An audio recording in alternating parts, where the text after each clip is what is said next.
Hey there, welcome to epicspeak, where I help you engage in better English conversations. In today's video, I'm going to share with you my top 10 recommendations for shows on Amazon Prime to help you learn or improve your English. Watching a series to improve a language is effective because it makes the learning process fun, engaging, and real. Movies and TV shows often reflect on how people speak in real life. They put words and phrases in context and provide clues to help you understand new vocabulary and expressions. I prefer series over movies because they are context rich. They are loaded with everyday scenarios and real talk. They stretch over many hours, so there is time for more detailed conversations and relationship building. They help you understand everyday colloquialisms and phrases that can be difficult for non-native speakers to grasp. You can improve your pronunciation skills by hearing how things are really said. They help your conversational skills because you will learn different ways to respond in a particular situation or for a particular question. Your listening skills will improve. The more you listen, the more your brain will be able to process the language and you will be able to hear and understand a variety of accents. So they help you with comprehension, which is your ability to listen and understand. Before I start with my recommendations, a few tips on how to watch the shows to effectively improve your language. If you are a complete beginner, you want to get used to the language first. So start by watching and listening. Let the sounds work their way into your mind, just like when you listen to your native language while you were a baby. Don't worry at all that the sounds don't make sense or that they are too fast to understand. And don't worry about subtitles yet. Just put your headphones on and watch a show for 20 to 30 minutes every day. Consistency is the key. Doing this for a few months will get you to the next level. The best shows to start are children's shows. Children's cartoons and animation in any language are created with the main purpose of teaching children in a fun and easy way how to communicate, how to learn words, actions, and even ethics and morals. Because of this, they are highly recommended for beginners. They often have characters that interact with the viewers that forces them to practice their pronunciation by answering the questions out loud. My recommendations on Prime are Peppa Pig, Dora the Explorer, The Stinky and Dirty Show, and Ben 10. Of course, there are plenty of other good children's shows on Prime that you can explore. Moving on to elementary or intermediate learners, you must increase the watch time to at least 1 hour every day. Write down any new words or interesting expressions that you come across in a journal. Yes, keep a journal with you while watching the show. Spend at least 15 minutes every day on re-watching previous episodes after 1 day, 3 days, 6 days, 1 month, and so on, until the phrases stick in your mind. Make sure that you use the phrases and words in your conversation to commit them into your long-term memory. Watch the videos with the subtitles on. Pause or use the 10-second rewind button to go over difficult phrases or expressions as many times as you need. You might not be able to read the subtitles fast enough, but don't worry about it. You could replay some sequences if you want, or you could just try and follow along, even if you're not able to read the entire subtitles. Be patient and keep listening. Depending on what level you're at, your learning style, and how much contact you already have with the English language, you will slowly but surely improve in the months that follow. So here are my top 10 recommendations on Prime. I've rated them on a scale of 5 for learning potential and entertainment value, and I've saved my absolute favorites to the end, so make sure you watch the entire thing. At number 10 is Gossip Girl, and Gossip Girl is a show that revolves around the privileged, rich teenage kids living on the Upper East Side of New York. The show has nothing to do with reality nor common sense as far as I'm concerned, so don't take it too seriously. The characters and the events can get a little unrealistic. It is a little superficial, yes, but for the purpose of learning English, it has got great context. The series is super fun, light, and very easy to follow along. There's nice cast and decent acting, and I give this 3.5 stars out of 5. At number 9 is Young Sheldon, and this show centers on the childhood of a high functioning autistic genius, Sheldon Cooper. Sheldon is a socially awkward prodigy born in a very ordinary family.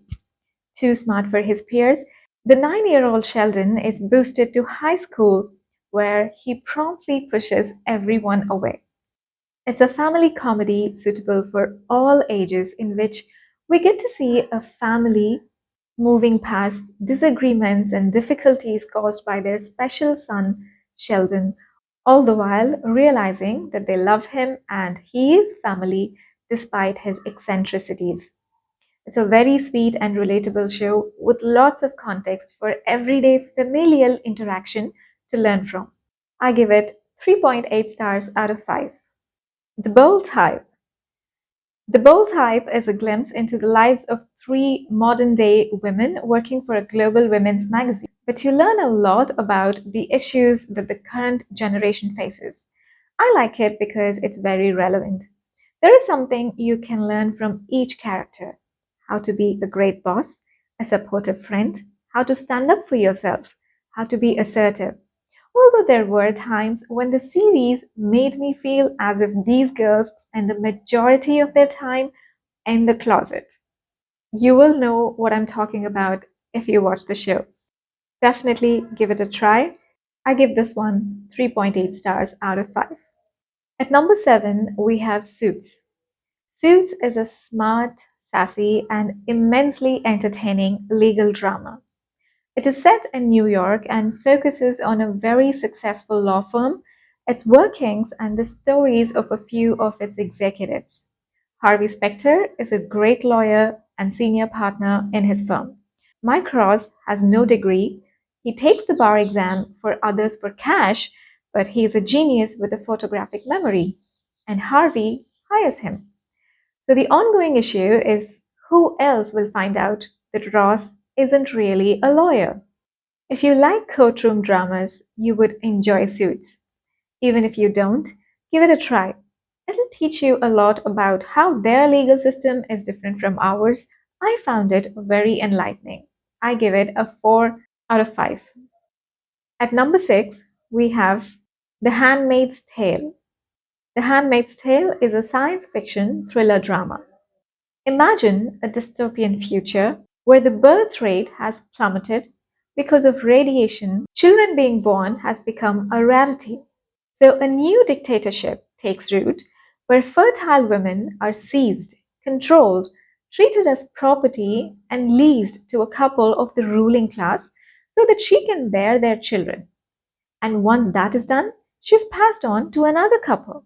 In fact, all women are lowest ranking in class and are not allowed to own money or property or to read and write. The story is told in first person narration by one of the few remaining fertile women.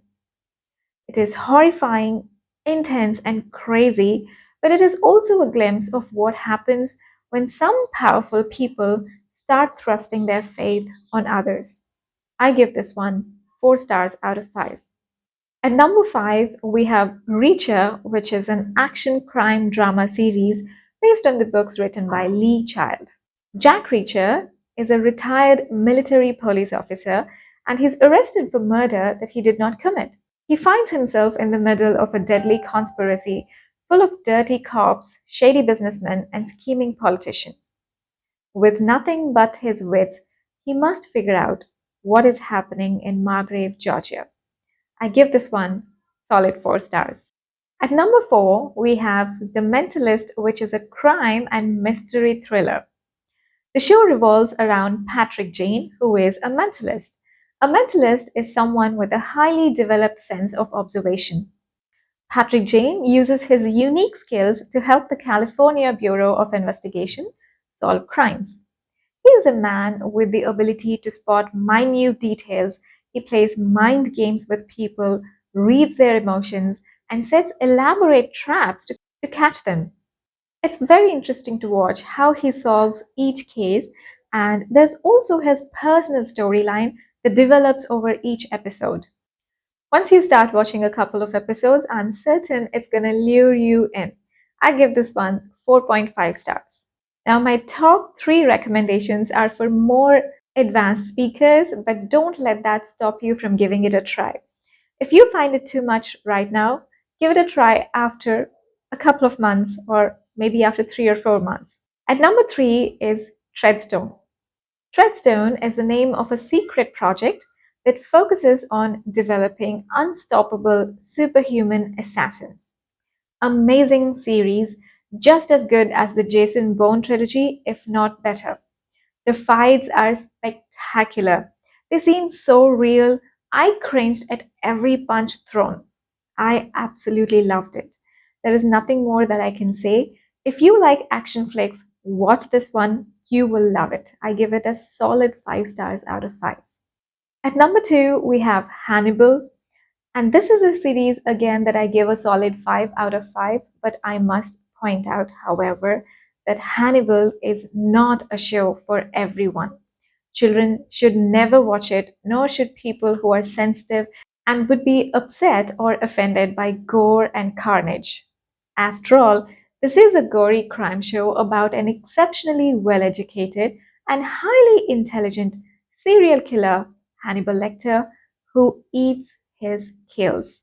The show explores the early relationship between renowned psychiatrist Hannibal Lecter and a young FBI criminal profiler who is haunted by his ability to empathize with serial killers.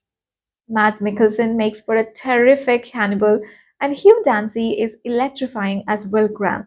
The cat and mouse chase between them both is a thrilling joy to watch. It's a creepy psychological thriller and horror. Watch it at your own risk. And at number 1, we have Sherlock. And what can I say about Sherlock? It's okay, I'm fine. Sherlock Holmes is one of my two favorite all-time fictional detectives. If you've seen the Sherlock Holmes movies and liked them, I guarantee you would love Sherlock. Benedict Cumberbatch is fantastic as the genius detective.